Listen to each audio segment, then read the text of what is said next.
নমস্কার বন্ধুরা, আবার একটা তোমাদের জন্য নতুন রেসিপি নিয়ে এসেছি। আজকে সকালের ব্রেকফাস্টের জন্যে বাচ্চা থেকে বুড়ো সবারই জন্যে একটা ব্রেকফাস্ট রেসিপি নিয়ে এসেছি। আজকে প্যানকেক বানিয়েছি। প্যানকেকটা কী দিয়ে বানিয়েছি? আজকে প্যানকেকটা চিড়ে দিয়ে বানিয়েছি। হ্যাঁ, আমাদের যে ঘরে বাঙালিদের ঘরে ঘরে যে চিড়ে থাকে, সেই চিড়ে দিয়ে প্যানকেক বানিয়েছি। অবাক হচ্ছে তাই তো? চলো, এই দেখো এখানে চিড়ে নিয়েছি, টক দই নিয়েছি। এই দেখো এক বাটি চিড়ে, একটা ডিম, টক দই, এখানে একটু মধু আছে, একটু লবণ আছে, আর একটু ওই খাওয়ার সোডা আছে সামান্য। সামান্য লাগবে, ওটা একটু ওই ভিডিওর জন্য একটু বেশি করেই রেখেছি বাটিতে।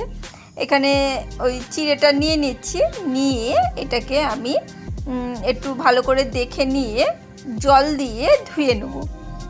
প্রচুর ধান টান থাকে, কিন্তু জল টল দিলে সেই ধান টানগুলো ভেসে ওঠে, সেইগুলো বেরিয়ে যাবে। কিন্তু তবুও মানে যদি এখন তো সব জিনিসেই মানে কাকড় ফাকড় সব রকম জিনিস থাকে, সেইগুলো একটু দেখে নিলাম।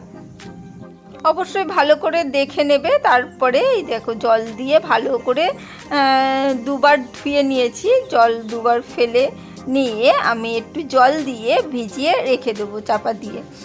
কিছুক্ষণ ভালো করে চাপা দিয়ে রেখে দিতে হবে, যাতে চিড়েটা বেশ ভিজে ফুলে যায়।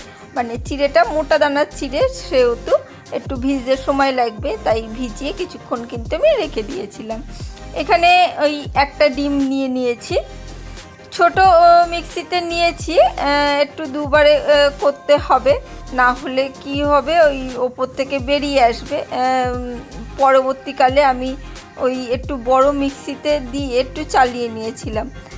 একটু ছোট মিক্সিতে অসুবিধে হচ্ছিল, কারণ এইখানে দেখো ডিম দিয়েছি আর চিড়ে দিয়েছি, আর তার মধ্যে আবার দইটাও দেবো, সেহেতু এটা না বেশি হয়ে গেছিলো। কিন্তু সেইটা ভিডিওটা একটু হয়নি, কিন্তু আমি তোমাদের সবাইকেই বলে দিচ্ছি, যারা নতুন রাঁধুনি রান্না করছো তাদের জন্যে কিন্তু এই রকম যদি থাকে তাহলে কিন্তু একটু অসুবিধা হবে, তাই একটু বড় মিক্সির মধ্যে নিয়ে নেবে। এখানে লবণ দিলাম অল্প, আর মধু দিয়ে দিলাম। তোমরা চিনি দিতেই পারো, কিন্তু আমি যেহেতু হেলদি ব্রেকফাস্ট করছি তাই মধুটা দিলাম। গুড়টাও দিতে পারো। আর টক দই দিলাম আন্দাজ করে, ওই যতটা চিড়ে ছিল বাটিতে মানে নিয়েছিলাম, শুকনো চিড়েটা ছিল, সেই পরিমাণেই আমি দইটা নিয়েছি। আর ভালো করে মিক্সি চালিয়ে এবারে দেখো বাটির মধ্যে ঢেলে দিলাম।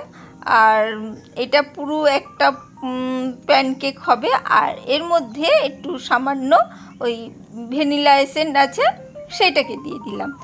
কেক বানানোর সময় ভ্যানিলা এসেন্স ব্যবহার করি, যে কোনো মিষ্টিতেও ব্যবহার করি, সেই ভ্যানিলা এসেন্সটা একটু দিয়ে দিলাম। আর খুব সামান্য ওই খাওয়ার সোডা একটু দিলাম, খুব সামান্য দিয়ে ভালো করে ঘুরিয়ে নিলাম। মানে জাস্ট একটু একটু ফোলা ফোলা হওয়ার জন্যেই দিলাম, সেরকম কোনো ব্যাপার না যে ফুলবে বা কিছু।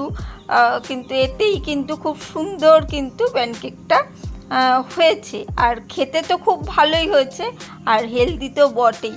আমাদের বাঙালিদের ঘরে দেখো এই জিনিস চিড়েটা কিন্তু থাকে সব সময়, কি আর ওটস ফোটস থাকে? সেই জন্যে আমি ভাবলাম এই রেসিপিটা তোমাদের সাথে একটু শেয়ার করি। মনে হয় আমাদের যাদের সাধারণ পরিবারের ঘরে জিনিসটা থাকে, সেই জিনিসটা দিয়ে করলে বেশ ভালোই লাগে না? আর হেলদি তো বটে। একটু বাটার দিয়ে নিয়েছি, বাটারটা একটু ঘুরিয়ে নিলাম, আর খুব একদম গ্যাসের ফ্লেমটা লো রেখে আমি কিন্তু এটাকে করব।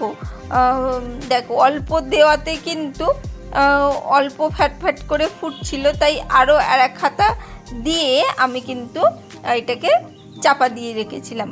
আর একদম হাইতে দেয়া যাবে না, হাইতে দিলেই কি হবে, এই দেখো কেমন করে ফুটছে, সেটা মানে জমাটটা ঠিক করে বাঁধবে না, সেই জন্যে এটাকে কিন্তু একদম লোতে রেখে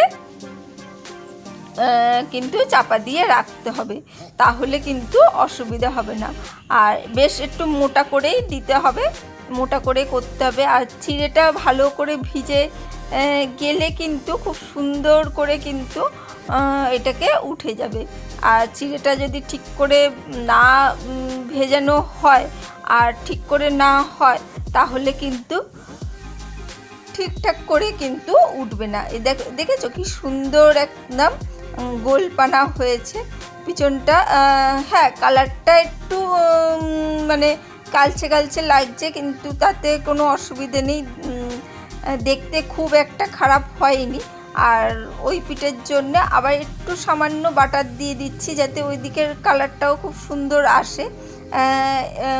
এবার দেখো, তোমাদের এক্ষুনি দেখিয়ে দেবো উল্টালেই জিনিসটা কিন্তু হয়ে গেছে। পিছনটা যখন হয়ে যায় তলার দিকটাও মানে উল্টো দিকটাও হয়ে যায়, কিন্তু তবুও ভেতরটা সামান্য একটু কাঁচা থাকে, সেই জন্যে এটাও কিন্তু 1 মিনিট মতন রেখে দিতে হবে, 1 থেকে 2 মিনিট মতন, মানে পুরো পাকাপুক্ত হওয়ার জন্যে কিন্তু রেখে দিতে হবে। আমি বাটারটা দিয়ে ঘুরিয়ে দিলাম, এটাকেও ওই 1 মিনিট করে নেওয়ার পর আর 1 মিনিট কিন্তু আমি একটু চাপা দিয়ে রেখেছিলাম, যাতে ভেতরটা, যেহেতু মোটা জিনিসটা হয়েছে তো, ভেতরটা যাতে সুন্দরভাবে মানে সফট হয়ে যায় আর কুকড হয়ে যায়।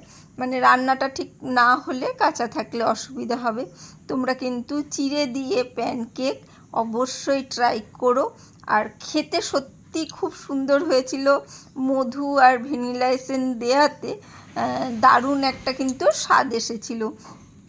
আর ডিম, দই, চিড়ে এগুলো তো খুবই হেলদি জিনিস, সেহেতু বাচ্চাদের সকালবেলা টিফিন বক্সে হোক, স্কুলের টিফিন বক্সে হোক, বা মানে কেউ অফিস যাওয়ার টিফিন বক্সে হোক, তাদেরও কিন্তু দিতে পারো, একদম কিন্তু হেলদি। আর আজকের ভিডিওটা কেমন লাগলো তোমরা অবশ্যই বলো।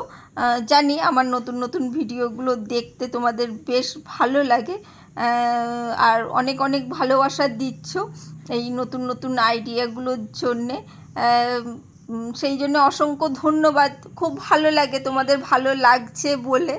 আমি সবসময় বলি ওই নতুন কিছু ট্রাই করার চেষ্টা করি, ভালোবেসে করি, একটু সময় লাগে ভিডিওর জন্যে, আর কিছুই নয়।